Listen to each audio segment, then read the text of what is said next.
Hi, everyone. I'm Christopher Thornycroft with Redwood Logistics, and welcome to the Redwood Rundown for the week of March 13th, 2023. We are just about into the March Madness, but the freight market, a little bit more like March Sadness right now. Well, we've got the OTVI, which has come down from that 10,500 number, is now hovering around 10,300. That's not so bad, not that big of a deal. On top of that, we have the IOTI.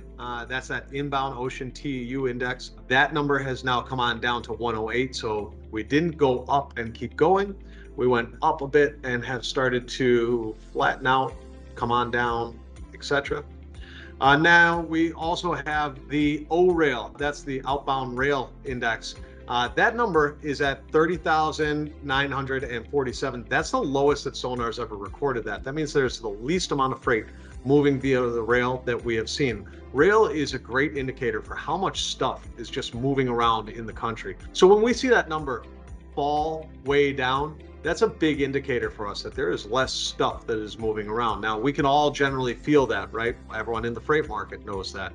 But that indicator falling as low as it has, not feeling real good.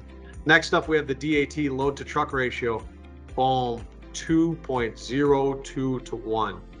That is not a lot of demand, and that is still a very oversupplied market.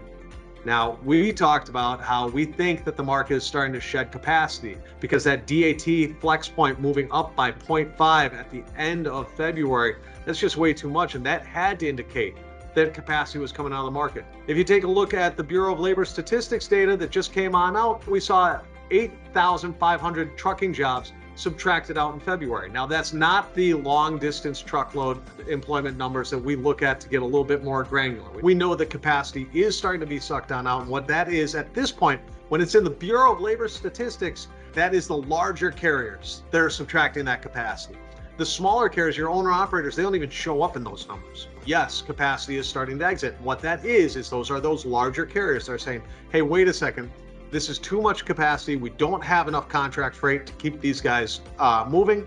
We have to start to shed this in order to keep our profitability. So the bottoming out of the freight cycle has absolutely begun. Well, that's all we have for this week. We hope that everyone does have some fun during the March Madness. Happy 40th to my brother Nick. I can't believe that. It makes me feel like maybe time might be passing for me too. Who knows? Probably not. All right, that's all we've got. Thank you, everyone. Take care.